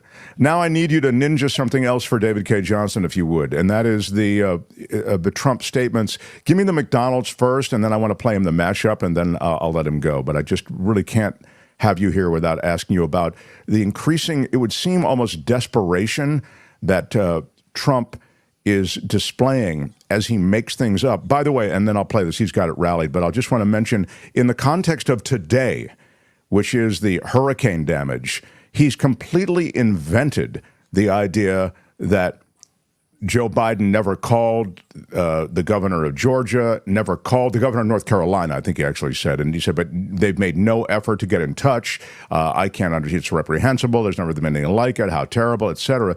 Well, of course, Joe Biden did call him. He called him right away and said, anything you need, the federal government is here to cover you. Go ahead and run the little bit as well of this. This is to write it. We don't want to hear Kamala's fake promises, even something like she worked very long and hard hours over French fries at McDonald's. She'd never worked at McDonald's. It was a fake story. It was a fake story. The press now refuses to write it because it's so, there's a very simple one. She said she worked at McDonald's and she didn't. Not highly sophisticated, not complicated. It was a lie. She never worked at McDonald's over the hot French fries. I think I'm going to a McDonald's in 2 weeks, actually. And I'm going to work the French fries because I will have worked longer and harder at McDonald's than she did if I do that even for half an hour. He's really leaned in. Thanks, Tony. He's really leaned into this the way he leaned into the pets. They're eating our dogs and cats. Well, Donald believes that anything he says is reality. He creates his own reality. And first of all, what a petty, insignificant issue for him to raise. And Donald has no problem lying. Donald lies as easily as you and I breathe, a phrase I started using 35 years ago, I think. It's just who he is. There's no truth, small t or capital T, in Donald Trump. It's whatever serves his interests. So, of course, Joe Biden called the relevant governors. There are something like 3,400 federal workers who were immediately put on planes, or if they live nearby, in vehicles, and sent to the disaster areas to work on them. And remember, Donald tried to delay and not provide aid in some of the disasters that happened in blue states when he was president. There's no sign of Joe Biden doing that. In fact, of the federal spending on projects like infrastructure, Biden's actually been putting more money into red states than blue when you control for the population of the various states. So this is just Donald just making it up. Unfortunately, tonight, CBS, in something that is not journalism, has agreed not to fact check what's said by the two sides. And you're going to hear from Vance a lot of flat out lies. I don't doubt that Walz may say something that is untrue and maybe he knows isn't true and therefore it's a lie, although nobody's nailed him yet on anything significant other than the statement he made about suggesting he had been in combat. He was training people for combat. Right. I mean, it was one statement in his whole exactly. life. J.D. Vance, there are so many false things he said. But, the people need to recognize that to Donald Trump, all that matters is the glory and the pocketbook of Donald Trump. And nothing else matters because he is this empty vessel. that can never be filled with contentment or normal behavior. I mean, be very glad you're not Donald Trump. What a miserable life. A man who's lived not the Groundhog Day, but Groundhog Nightmare story for his whole life. Well, what a way to put it. Yeah, he's lived a gilded life, but in its own way, tortured. And it's funny, David, just to go back to one other thing that you mentioned in reference in relation to J.D. Vance and the dismantling of the federal government. You would have no FEMA, and you would have no NOAA, the National Oceanic Atmospheric Administration, or the NHC, the National Hurricane Center. You wouldn't have any of those things if the plans and strategies that J.D. Vance has talked about were actually implemented. Those agencies would go away, and you'd say, well, what's going to happen? They would all be privatized. That is the plan, to commercialize all of those things that I've just mentioned. So in a way, it plays out this week, David, the power and the necessity of the federal government being involved. I was channel flipping in my car, and I heard somebody on a right-wing radio station say that we don't need to have these things. They mentioned, I think it was NOAA, the National Atmospheric and Oceanographic Service. Well, technically that's true. We could get rid of NOAA, and then instead of you're having a warning that you've got 36 or 24 hours to board up your place and get the heck out of there, you just die. So no, we don't need to have it if we're just willing to accept the cost of doing that. These are choices, and there are thoughtful choices and there are thoughtless choices. And Project 2025 is about thoughtless choices on steroids. Thank you for spending time with us today. There are a bunch of, there it is. There'll be a QR code for live checking the facts in the vice presidential debate tonight. But apart from that, there'll be no fact checking by the moderators, as David was saying. Yeah. All right. David, we shall sift through the ashes when we visit again. I'm just looking of course, you get incredible agreement in the chat. I don't think Vance has any agenda except for more power. Vance is a fascist. Project 2025, in a nutshell, no more freedom, no more liberty, no more democracy, no more America. And then something that you referred to once before from Jean, she says, I'm hoping Trump loses by 8 to 10 million votes this time. You said you think he could lose by 10 million votes this time, I think. I said when Biden was the candidate that the popular vote would go to Biden by at least 10 million votes. I'll be surprised if the margin isn't 15 million votes. Oh, geez. But crazy that doesn't mean that Kamala Harris becomes president, because it's about the Electoral College. One thing I would caution people about, there have been a number of polls that have shown big shifts from week to week in different polls. That doesn't happen. It is further evidence that that what I told you a couple of weeks ago about John Geraci, the pollster, saying you can't rely on polls when fewer than 1 in 100 people who answer the phone will answer the questions.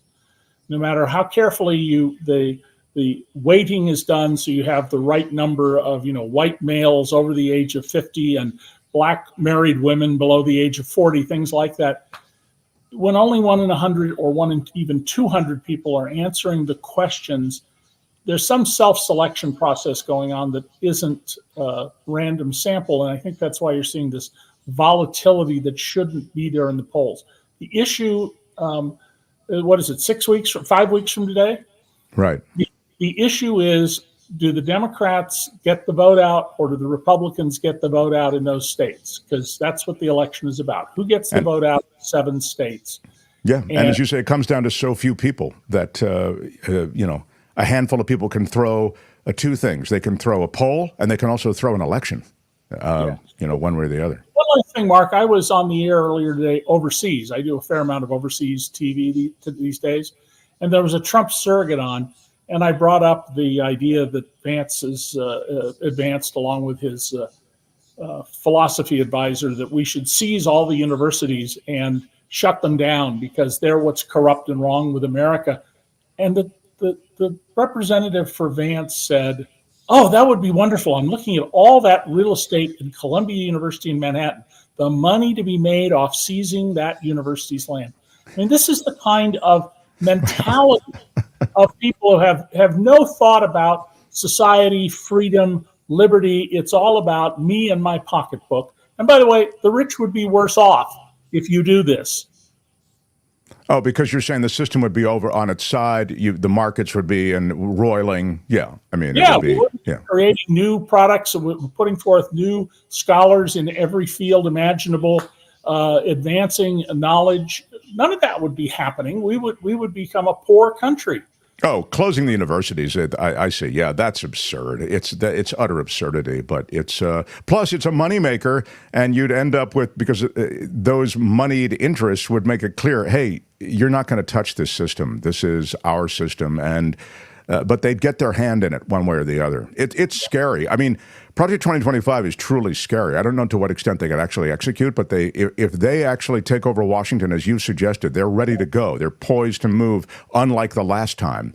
That's right. It's an alarming notion. So, all right, sir, I'll let you go. Always love talking to you. David Cay Johnston, everybody.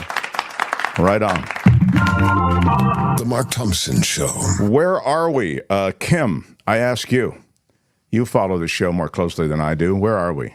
I think we're doing pretty well. We have a lot to talk about, though. I don't know if you saw that I just sent you a link, and I put the it Jack Smith thing. Yeah, I thought that was kind of interesting, but I know you have some other things you want to talk about as well. No, I'm happy to talk about any number of things that are related to that. Well, the Jack Smith thing, just because we said it, I want to just fill it out, and that is that the idea is that Jack Smith could serve up the October surprise for Donald Trump. Yeah, and I'll give you. Yeah, go ahead. He had to file evidence in the Washington, D.C. election interference case. And in doing so, apparently he had to, it's called a dossier of evidence. I guess it's a pretty thick file. And so that may be released. And when it is released, it could become the October surprise. So he's accused, Trump is, of conspiracy to defraud the United States. He's accused of obstructing an official proceeding. These are things that you're already familiar with. But again, this is pressuring the Georgia officials to come up with the votes, and these are all things that Jack Smith is entering into evidence. But there is, I suspect, a lot of specific evidence that will come out. I don't know that the evidence will be the October surprise that will tip things, because I feel as though most Americans are on some level both aware and sort of have had these, the degree to which it moves the meter is already baked in. I guess that might be the way to put it. On the other hand, maybe there's some revelation. I just suggest that in general, Americans, I think, have made up their mind on this. It seems like he can do no wrong, like people don't care. But there's an attorney and constitutional lecturer at UCLA. His name is Harry Littman. And he told Newsweek that this is an extremely powerful body of evidence that could harm Trump's prospects if it comes out before the election. Yeah, will it not? I don't know. I also think that extremely damaging bodies of evidence to a constitutional law professor are different than the dossier that actually lands with the American people and the American voter. That's all I'd say. Look, I mean, that Donald Trump's reputation has survived all of this is extremely bizarre. I mean, you'd think any three of the things that Donald Trump has demonstrably done, from engineering a coup to the sexual harassment of employees and actually, an adjudicated rape. But it hasn't slowed him down, because he's angry at the same things that enough of America is angry at, and enough people feel disenfranchised from this system. They hate wokeism, and somehow they feel that this rebel, this Donald Trump, who smack talks to the system, doesn't apologize, he can somehow be their standard bearer. But maybe this will be the October surprise, and I don't mean to pour water on it. Who knows? Who knows? It's an interesting thought. Speaking of interesting thoughts, you're talking about Trump being the standard bearer for this cause.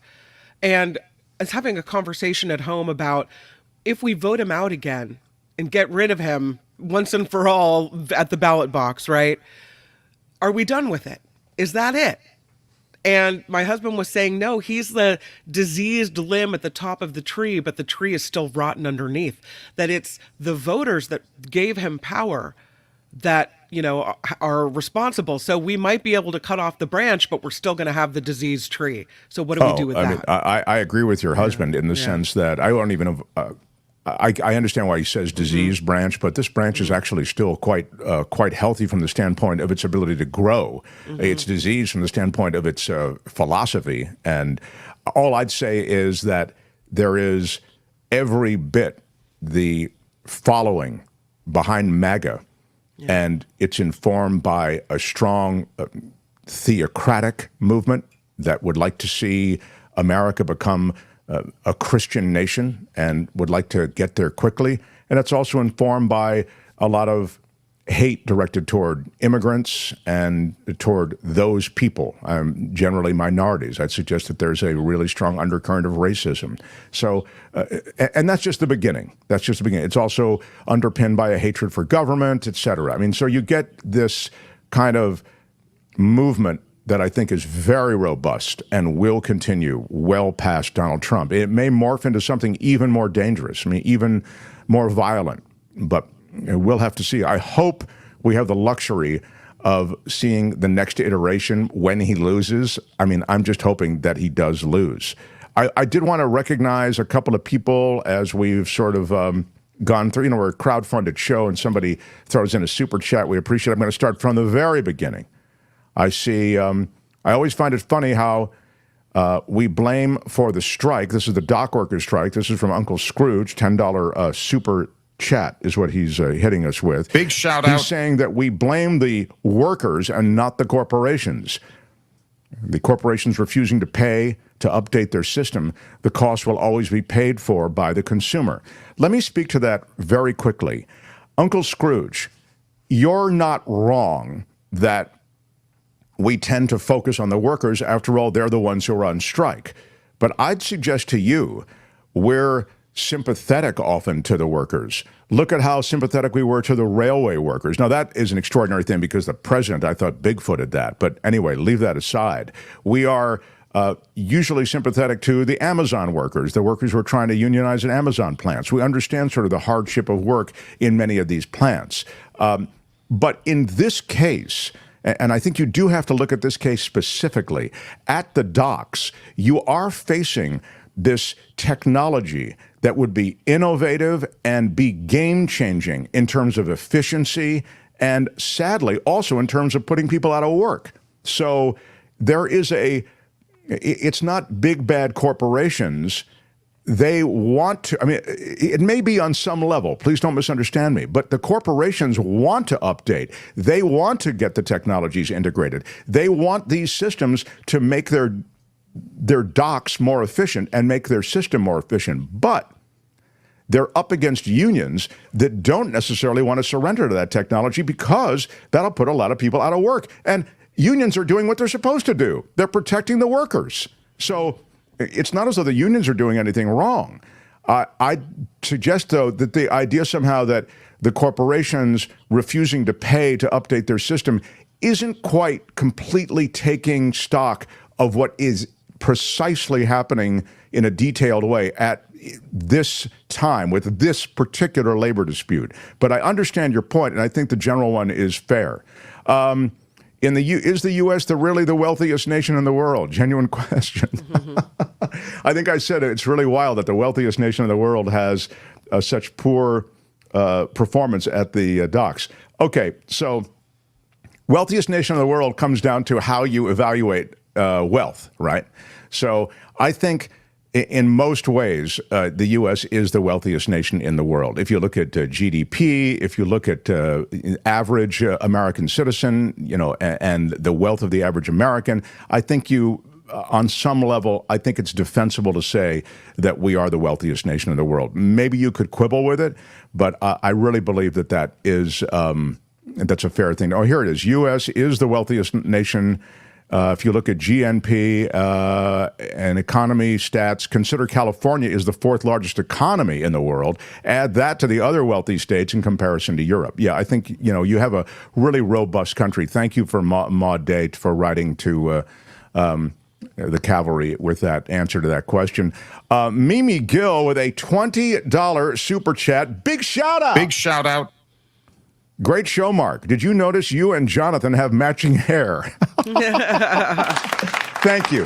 Thank you. I've worked all night on it, and I was hoping someone would notice. Thank you, Mimi Gill, for the 20 and for noticing. Apparently, John Amos passed away on the 21st of August. The news has just found out today, says Wes. He should have been in the in memoriam during the Emmys on September 15th, as someone had noticed or his family had told someone. I don't know why the family didn't tell anyone, but apparently John Amos passed away on the 21st. James says, I think Trump and his ilk admire the kleptocrats and want to emulate them here. Emulate is a ding word. I expect them to create a massive economic crisis that will allow them to take over the government for their profit. Now, that certainly is one of the plans. I mean, there, I think, are any number of ways they can take over. They don't need a great economic crisis to do it. But there's this. This is going to be a tough debate for Tim Walz because he has no idea what to expect and how low J.D. Vance can go. Yeah, I suppose. I mean, it's always tough to anticipate. They run the debate prep, and on some level, I think these guys, both of them, can handle it. I mean, this is not like the Trump-Harris debate. I don't feel as though these guys really struggle in a debate environment. J.D. Vance is very savvy, so I feel J.D. Vance, you may find what he says loathsome. He will lie. He will pretend as though he's more mainstream than he really is. We've already detailed for you on this show and other forums. You see it detailed how he really is an extremist. But that said, I mean, just his comments about childless cat ladies and childless people shouldn't even have as much of a vote or a say in America as those with family and children. I mean, you almost don't need to go beyond that to see how crazy he is. But I don't think he'll be thrown off by anything that's said by Tim Walz. I'll put it that way. I wonder if those leaked messages that came out a couple of days ago in the Washington Post about 4 years ago, we talked about it yesterday, about how Vance direct messaged somebody on Twitter that Trump failed with his economic policies in his term, had some bad things to say. I wonder if Walz will bring that up and how Vance will respond to that. That'll be interesting. Yeah, I wonder if that will be brought up. Mm-hmm. I think it's really interesting that the moderators won't real-time check anybody on facts. I think that's just very interesting. It's sort of like I'm also interested in how they stake out that position as a media company, I mean, they just decide that we don't want to take the blowback that we might get if we were to say, well, sir, actually, that is not the case. I mean, you end up in a place where ABC ended up, which is the right says, well, we had to debate against three people. Kamala Harris and the two moderators. I mean, so what? I mean, aren't facts important? It strikes me as a real thing that's strange to let go of, but they have let go of it. Vance wants the U.S. to become the 1940 Germany. Come like 1940 Germany. Well, again, not. I think that's defensible. You could defend that position. I'll be watching the debate live, says Trevor. Thank you for a $10 Big super shout chat. Out. And I'll be grabbing drops in real time. I'll send them to you tonight. We've got a whole new flight of drops coming. And I already have a flight that I haven't shared with you the last time. The Lady Beatrice for a $5 super chat. Big shout out. Oh, I see. This is supposed to go with this. This first, it seems like. Okay. Darth Cheeto, as she calls him. Is that supposed to be Trump? Yeah. I lose track on the disparaging. I'm not a name caller, so yeah. I lose track of the names. Darth Cheeto has the backing of SCOTUS to do enough damage. As an educated woman, he's a threat. No, there's no question that's true. Yeah. Lady Beatrice, 100% right. SCOTUS has given him so much power. Not me, as Darth seems to have the backing. This debate is a waste of Walz's time because Vance won't have anything smart to say. Well, if you're looking for smart, this isn't the offering for you. It's a show. We've talked about it before. It's not a debate. It's a show. And sadly, it's become part of the texture. Probably a town hall would be better. There are probably a lot of other environments in which it would be much better. But it's almost like a game show. You'll have 90 seconds to respond. If he says something that, invokes such and such, you'll have an additional 15 seconds to respond. Please don't respond until, you see the light go off. It's very game showy. That's all I'm saying. Yeah. So William Guype with a $3 super sticker. Thank you, William Big Guype. shout out. Why did Harry leaves us with this? Why did the goose cross the road to get away from J.D. Vance? Thank you, Harry. All Big right. shout out. Shout out. Thank you, Harry. Very good. I think, go ahead. What we didn't talk about is the passing of Pete Rose. Yeah. Let's, that's right. And the mics will be open tonight. Thank you for pointing that out, Ricky Aubert. The mics open. Well, it'll be interesting to see if that produces more back and forth. Yeah. So now to Kim's. The Mark Thompson Show. Pete Rose has passed away. Kim has more. On. No, I don't. Oh, you don't? Oh. I mean, I could if you want me to. Yeah. Well, I want you to. Yeah. Well, Pete Rose passed away, and he was an amazing baseball player, but really is known for the gambling scandal that banned him from the Hall of Fame for life. And I saw a lot of, I thought, in poor taste jokes last night about, gambling and such. When someone dies, I always hate to speak poorly of them, right. When they've passed away. But yeah, he was 83 years old. He passed away. He was the all-time hit king of baseball, a Cincinnati Reds icon, and derailed by the gambling scandal. When I think he was the manager, right? And he was voting on his own team? Or yeah, he was on his gambling. own team? Betting on his own team was his high ground. Like, hey, exactly. I'm betting on my own team. It's not like I was betting against my guys and holding people out of the lineup. He was a terrific ball player, though. Yeah. I mean, it's sad that his history as a ball player became, as you suggest, sort of completely overshadowed by the gambling scandal. He was kept out of the Hall of Fame for this reason. He certainly would have been in.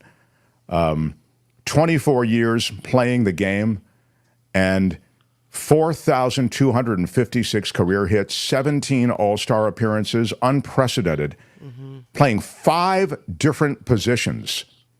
I mean, he was this larger-than-life player in the Big Red Machine. That's what Cincinnati Reds were called.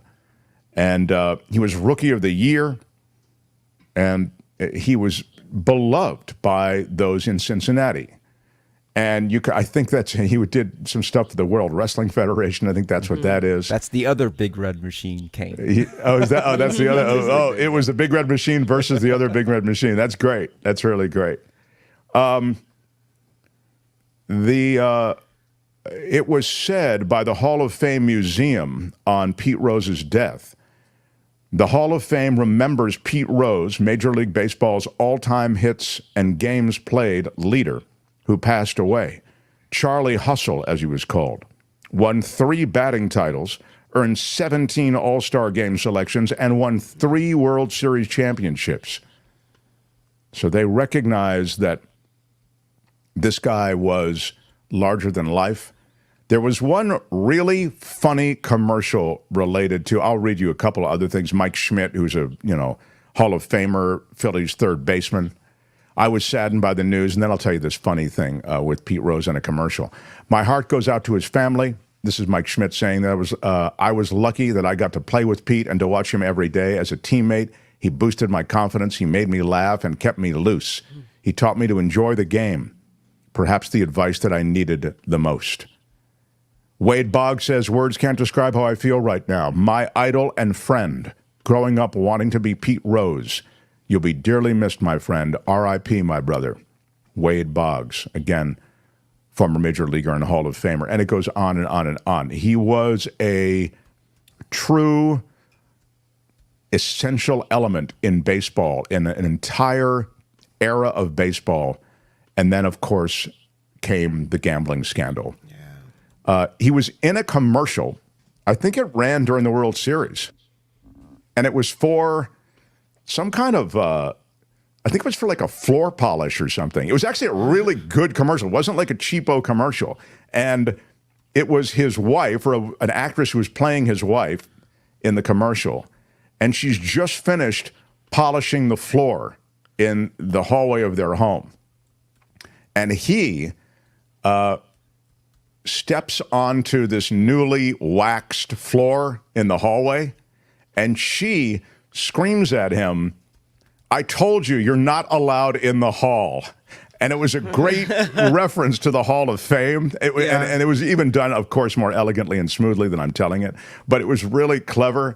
And I liked also that he had a sense of humor about it, because I'm sure he didn't have a sense of humor about it when when it actually happened. Oh, there! Look at Tony. Dry, relaxed fit shoes from Skechers. Was it? Hi, Pete Rose here, in the hall. I love being in the hall. It's the perfect place to walk down memory lane in my Skechers Relax Fit shoes.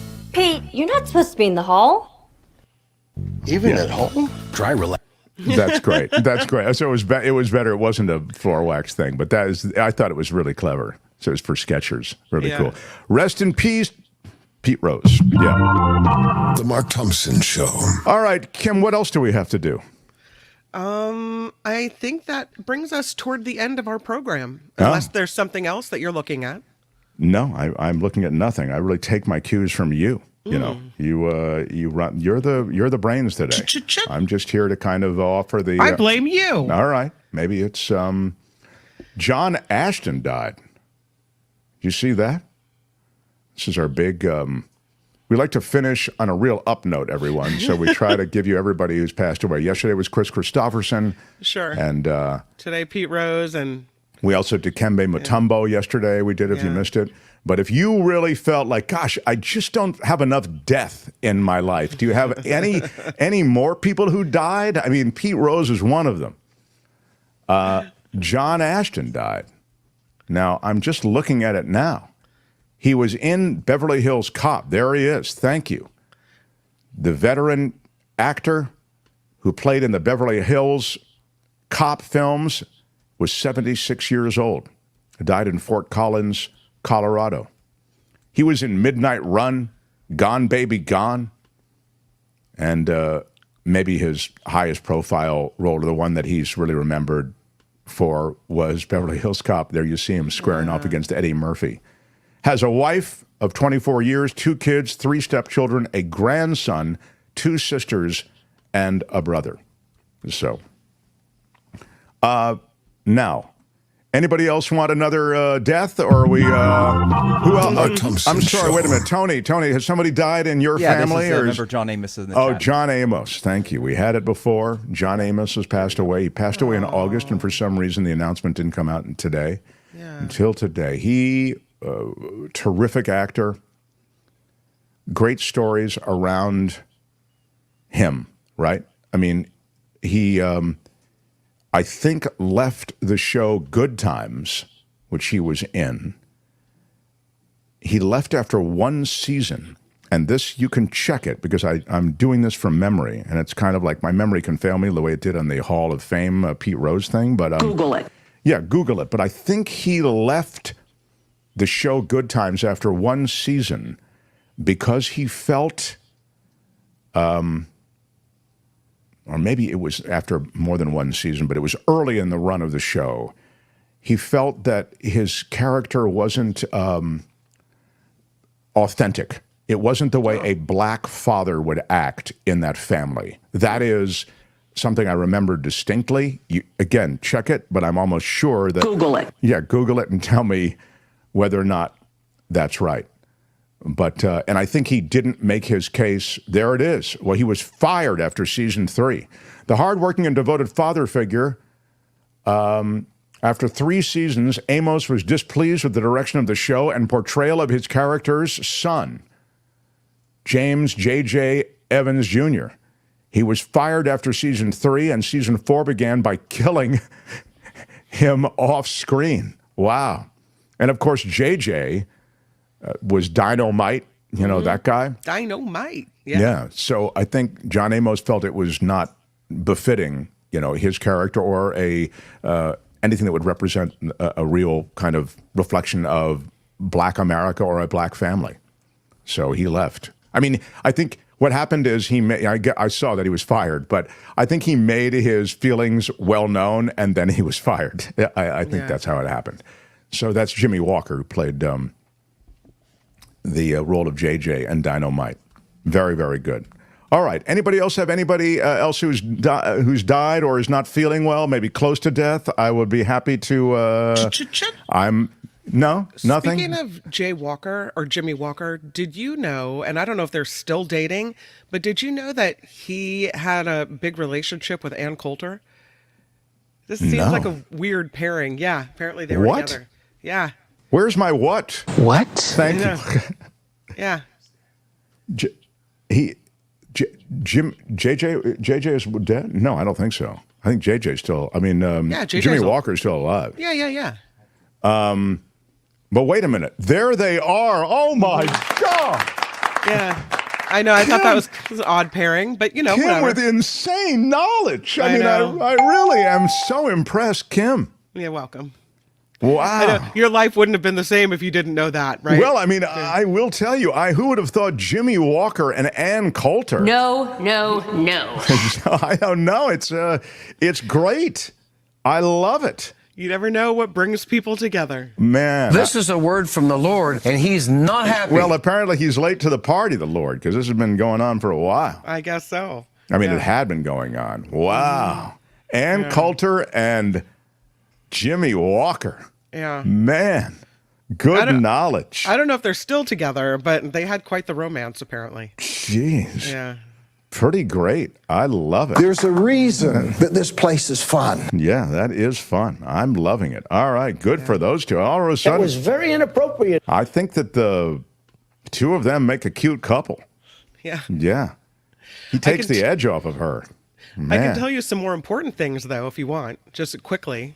Oh, okay. Well, we have to wrap up, Kim. Can't you? We'll do it quickly. I would like to tell you that, according to the White House, Iran's attack on Israel appears to have been defeated. So they launched Iran nearly 200 missiles at Israel today, and it looks like they were beaten back. I see. Hurricane Helene, the new death toll, 130 deaths blamed on this horrible storm. It's incredible, unreal. Nearly a third of the people killed were in Asheville, North Carolina, where apparently they're not going to have water for the next couple of months there. So that's pretty serious. As you mentioned, the port workers on the East and Gulf Coast are on strike. This, by the way, is the first large-scale work stoppage in nearly 50 years. So those are usually they take these headlines. things, particularly with dock workers, all the way up to the 11th hour, and they usually make a deal. But in this case, no deal. And if you missed the first hour, we had one of the leading logistics experts in the world tell us that he's hearing it may be a long strike. So, yeah. Yep. Anything else? That little mini news report is sponsored by Coachella Valley Coffee. Yeah, it is. Yeah. I've got my Coachella Valley coffee right here, just finishing it up. Haven't really had a chance to drink much of it today. We didn't talk about them yesterday, and it's very important because they make the best coffee in the world. They make the best coffee. We did mention the fact that the tea, somebody had the tea ordered and they loved it, and they actually sent us a note today. Such a fan. CoachellaValleyCoffee.com. The one thing we do want you to do is use our discount code. Buy whatever you want, as much of whatever you want. The discount code is MARK-T at checkout. And I don't think it's case sensitive. I think you can just put it in, but you have to put it on one word, Mark-T. Yeah. And here's the thing. Share that discount code with anyone you want in your family. It's okay. Yeah, it's all right. Yeah. All right. Again, thank you for the updates. We did a lot today, actually. I really feel like The Mark Thompson Show. we started with what? Israel. Christian? Yeah, Israel. No, we started with Israel. Geez, Kim, do you not even remember the show we You were just did? talking about guests. I didn't know you were I don't going to. know. I blame you. All right, Go maybe it's my topic fault. by I'm topic. sure I don't know. it's my fault somehow. I don't know what you're thinking. We did a real drill down on Israel. Tony, you have been particularly great today. I mean, you've rallied video and you've rallied pics, and it's almost scary. You are the ninja. So, thanks, Tony. Anyway, Do what I can. Yeah, and we talked about the dock workers. We had David Cay Johnston, and of course, we then did about 4 hours on all the celebrities that have died. So it was, anything we can do to bring everyone down, we're happy doing it. John Rothman stops through tomorrow. We will talk about the Middle East with John. That's kind of an area that he knows pretty well. And we will assess the debate, which goes down tonight. But for now, Sheriff Stevens for the Mark Johnson Show. Bye-bye. After Party Live is next. Out of time. Bye-bye. Until tomorrow, bye-bye.